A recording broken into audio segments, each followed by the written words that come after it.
கொள்ளிடக்கரையில் படகில் ஏற்றி நாம் விட்டுவிட்டு வந்த வந்தியத்தேவன் குடந்தை சோதிடர் வீட்டிற்கு அச்சமயம் எப்படி வந்து சேர்ந்தான் என்பதை சொல்ல வேண்டுமல்லவா?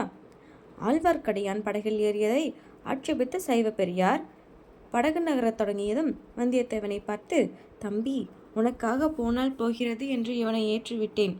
ஆனால் ஓடத்தில் இருக்கும் வரையில் அவன் அந்த 8 எழுத்து பெயரை சொல்லவே கூடாது. சொன்னால் இவனை இந்த கொள்ளிடத்தில் பிடித்து தள்ளிவிடச் சொல்லுவேன். ஓடக்காரர்கள் என்னுடைய ஆட்கள் என்றான். நம்பியடிகளே தங்களுடைய திருச்சிவியில் விழுந்ததா என்று வந்தியத்தேவன் கேட்டான். இவர் 5 எழுத்து பெயரை சொல்லாதிருந்தால் நானும் 8 எழுத்து திருநாமத்தை சொல்லவில்லை என்றான் ஆழ்வார்க்கடியான்.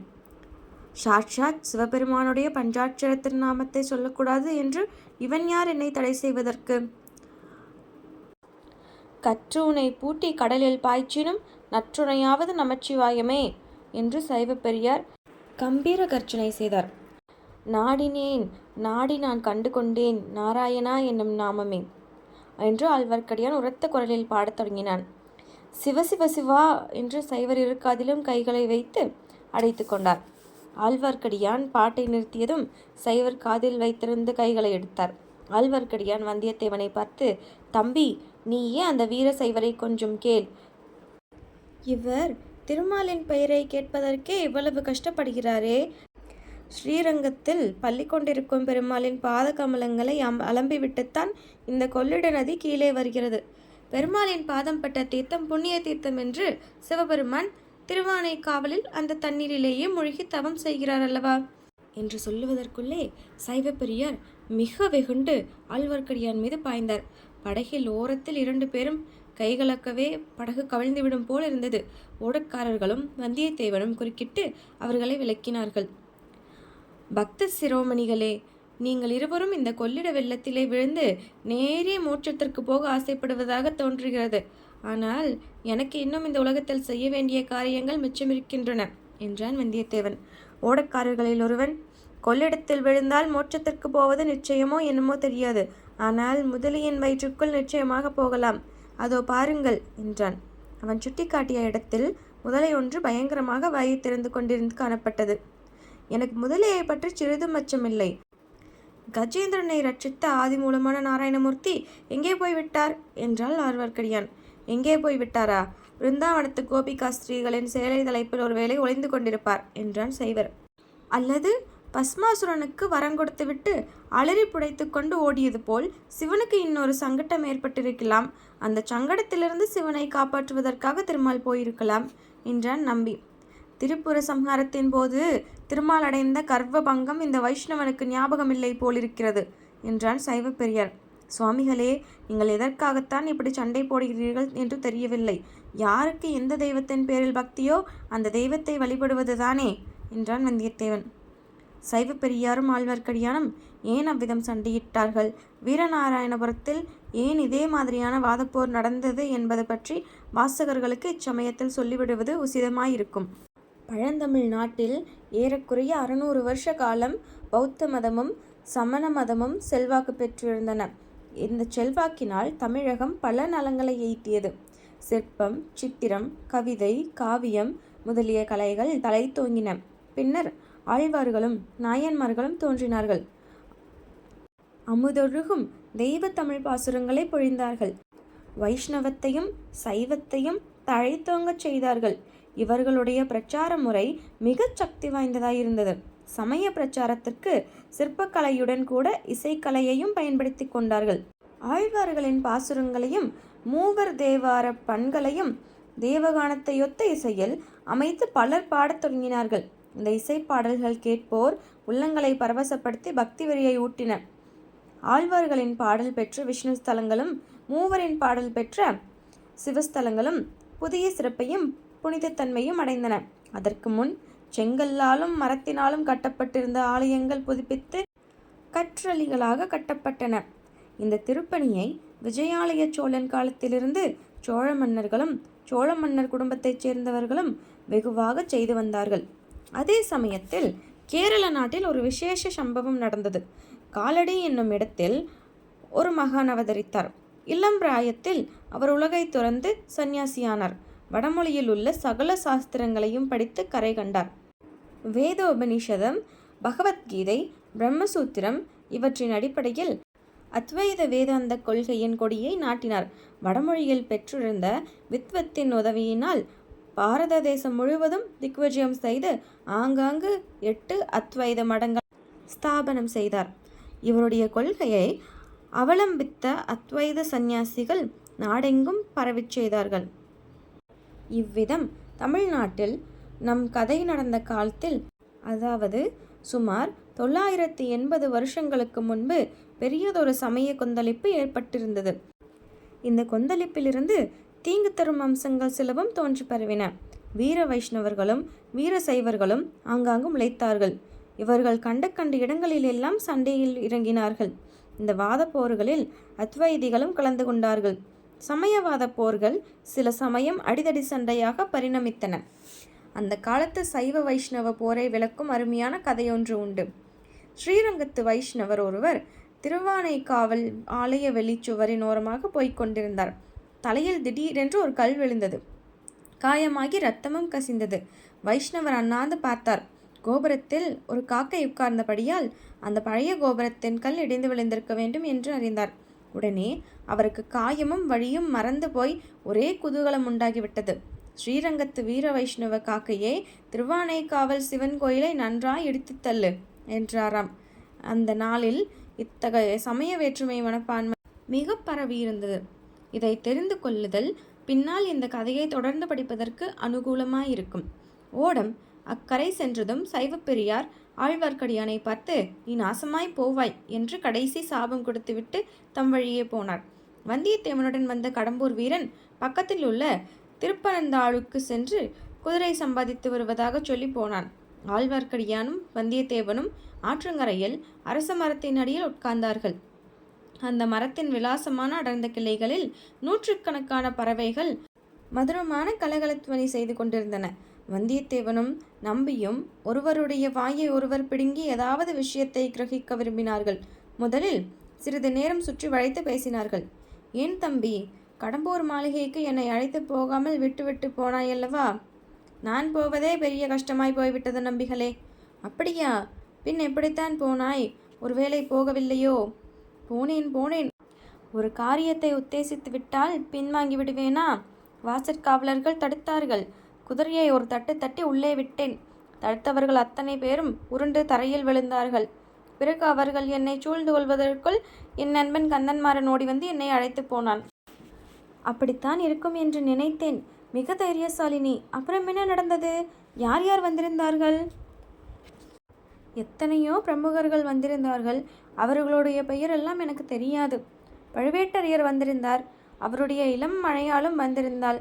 அப்பப்பா, அந்த பெண்ணின் அழகை என்னவென்று சொல்வது? நீ பார்த்தாயா என்ன? ஆமாம், பார்க்காமலா?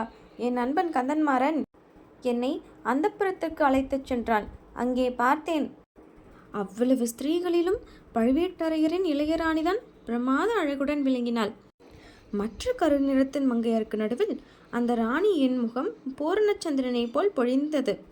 ரம்பை, ஊர்வசி, திலோத்தமை, இந்திராணி, சந்திராணி எல்லாரும் அவளுக்கு அப்புறம்தான். ஒரே அடியாக வர்ணிக்கிறாயே. பிறகு என்ன நடந்தது? குறவை கூத்து நடந்ததா? நடந்தது. மிகவும் நன்றாயிருந்தது. அப்போது உம்மை நினைத்து கொண்டேன். எனக்கு கொடுத்து வைக்கவில்லை. இன்னும் என்ன நடந்தது? வேலநாட்டம் நடந்தது. தேவராளனும் தேவராட்டியும் மேடைக்கு வந்து ஆவேசமாக ஆடினார்கள். சன்னதம் வந்ததா? ஏதாவது வாக்கு சொன்னார்களா?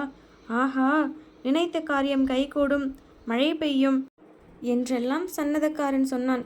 அவ்வளவுதானா? இன்னும் ஏதோ ராஜாங்க விஷயமாக சொன்னான். நான் அதையொன்றும் கவனிக்கவில்லை. அடடா, இவ்வளவுதானா? கவனித்திருக்க வேண்டும் தம்பி. நீ இளம் பிள்ளை, நல்ல வீரபராகமம் உடையவனாய் தோன்றுகிறாய். ராஜாங்க விஷயங்களை பற்றி எங்கேயாவது யாராவது பேசினால் காதில் கேட்டு வைத்து கொள்ள வேண்டும். நீர் சொல்வது உண்மைதான். எனக்கு கூட இன்று காலையில் அப்படித்தான் தோன்றியது. காலையில் தோன்றுவானேன்? காலையில் கந்தன்மாறனும் நானும் பேசிக்கொண்டே கொள்ளிடக்கரை வரையில் வந்தோம்.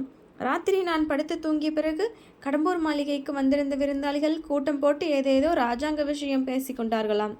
என்ன பேசினார்களாம்? அது எனக்கு தெரியாது. கந்தன்மாறன் ஏதோ கூடமாக சொன்னானே தவிர தெளிவாக சொல்லவில்லை. ஏதோ ஒரு காரியம் சீக்கிரம் நடக்கப் போகிறது, அப்போது சொல்கிறேன் என்றான். அவன் பேச்சே மர்மமாயிருந்தது. ஏன் சுவாமிகளே, உங்களுக்கு ஏதாவது தெரியுமா? எதை பற்றி? நாடு நகரமெல்லாம் ஏதேதோ பேசிக்கொள்கிறார்களே. வானத்தில் வால் நட்சத்திரம் காணப்படுகிறது, ராஜாங்கத்துக்கு அது ஏதோ ஆபத்து இருக்கிறது, சோழ சிம்மாசனத்தில் மாறுதல் ஏற்படும், அப்படி இப்படி என்றெல்லாம் பேசிக்கொள்கிறார்களே. தொண்டை மண்டலம் வரையில் இந்த பேச்சு எட்டியிருக்கிறது. இன்னும் யார் யாரோ பெரிய கைகள் சேர்ந்து அடிக்கடி கூடி அடுத்த பட்டத்துக்கு யார் என்று யோசித்து வருகிறார்களாம். உங்களுக்கு என்ன தோன்றுகிறது? அடுத்த பட்டத்துக்கு யார் வரக்கூடும்? எனக்கு அதெல்லாம் தெரியாது தம்பி. ராஜாங்க காரியங்களுக்கும் எனக்கும் என்ன சம்பந்தம்? நான் வைஷ்ணவன், ஆழ்வார்களின் அடியார்க்கு அடியான். எனக்கு தெரிந்த பாசுரங்களை பாடிக்கொண்டு ஊர் ஊராய் திரிகிறவன். இவ்வாறு ஆழ்வார்க்கடியான் கூறி திருக்கண்டேன் பொன்மணி கண்டேன் என்னும் பாடலை பாடத் தொடங்கினான். வந்தியத்தேவன் குறுக்கிட்டு, உமக்கு புண்ணியமாய் போகட்டும், நிறுத்தும் என்றான். அடடா, தெய்வத்தமிழ் பாசுரத்தை நிறுத்த சொல்கிறாயே?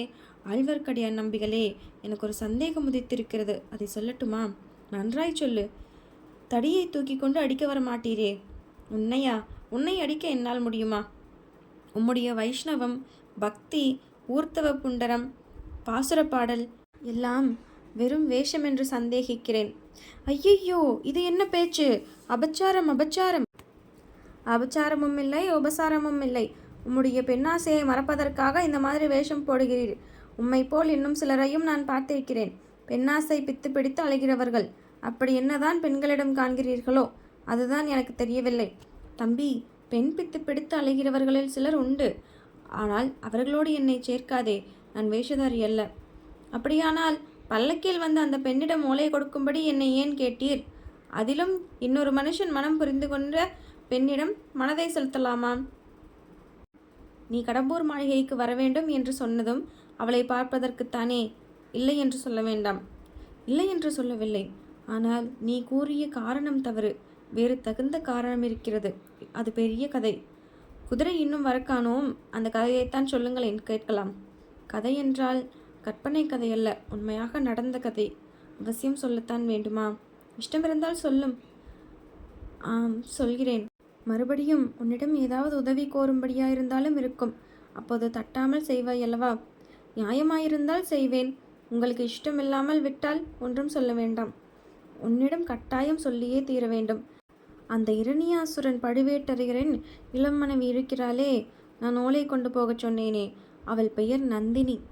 அவளுடைய கதையை நீ கேட்டால் ஆச்சரியப்பட்டு போவாய். உலகில் இப்படியும் ஒரு அக்கிரமம் நடக்குமா என்று பொங்குவாய். இந்த முன்னுரையுடன் ஆழ்வார்க்கடியான் நந்தினியை பற்றி கதையை ஆரம்பித்தான். ஆழ்வார்க்கடியான் பாண்டிய நாட்டில் வைகை நதியில் ஒரு கிராமத்தில் பிறந்தவன். அவனுடைய குடும்பத்தார் பரம பக்தர்களான வைஷ்ணவர்கள். அவனுடைய தந்தை ஒரு நாள் நதிக்கரையில் உள்ள நந்தவனத்திற்கு போனார். அங்கே ஒரு பெண் குழந்தை அனாதையாக கிடப்பதை கண்டார். குழந்தையை எடுத்துக்கொண்டு வீட்டிற்கு வந்தார். குழந்தை கலையாகவும் அழகாகவும் இருந்தபடியால் குடும்பத்தார் அன்புடன் போற்றி காப்பாற்றினார்கள். நந்தினி என்று குழந்தைக்கு பெயரிட்டார்கள். ஆழ்வார்க்கடியான் அப்பெண்ணை தன் தங்கை என்று கருதி பாராட்டி வந்தான்.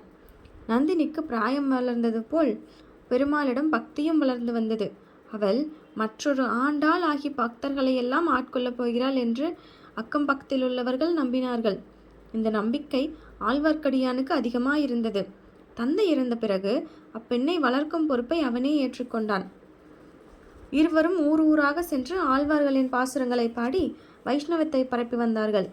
நந்தினி துலபமாலை அணிந்து பக்தி பரவசத்துடன் பாசுரம் பாடியதை கேட்பவர்கள் மயங்கி போனார்கள்.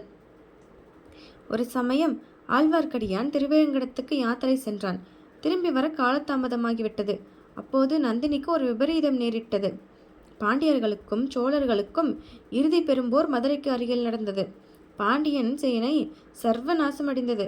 வீரபாண்டியன் உடம்பெல்லாம் காயங்களுடன் போர்க்களத்தில் விழுந்தான். அவனுடைய அந்தரங்க ஊழியர்கள் சிலர் அவனை கண்டுபிடித்து எடுத்து உயிர் தப்புவிக்க முயன்றார்கள். இரவுக்கிரவே நந்தினியின் வீட்டில் கொண்டு வந்து சேர்த்தார்கள். பாண்டியனுடைய நிலைமையை கண்டு மனமிறங்கி நந்தினி அவனுக்கு பணிவிடை செய்தாள். ஆனால் சீக்கிரத்தில் சோழ வீரர்கள் அதை கண்டுபிடித்து விட்டார்கள். நந்தினியின் வீட்டை சூழ்ந்து கொண்டு உட்புகுந்து வீரபாண்டியனை கொன்றார்கள்.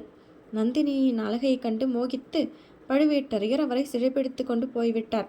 இது 3 வருஷத்துக்கு முன்னால் நடந்தது. பிறகு ஆழ்வார்க்கடியான் நந்தினியை பார்க்கவே முடியவில்லை. அன்று முதல் ஒரு தடவை ஏனும் நந்தினியை தனியே சந்தித்து பேசவும், அவள் விரும்பினால் அவளை விடுதலை செய்து கொண்டு போகவும் ஆழ்வார்க்கடியான் முயன்று கொண்டிருக்கிறான். இதுவரையில் அம்முயற்சியில் வெற்றி பெறவில்லை. இந்த வரலாற்றை கேட்ட வந்தியத்தேவனுடைய உள்ளம் உருகிவிட்டது. கடம்பூர் மாளிகையில் பல்லக்கில் இருந்தது நந்தினி இல்லை என்றும் இளவரசர் மதுராந்தகன் என்றும் ஆழ்வார்க்கடியானிடம் சொல்லிவிடலாமா என்று ஒரு கணம் யோசித்தான். பிறகு ஏதோ ஒன்று மனதில் தடை செய்தது. ஒருவேளை இந்த கதை முழுவதும் ஆழ்வார்க்கடியானின் கற்பனையோ என்று தோன்றியது.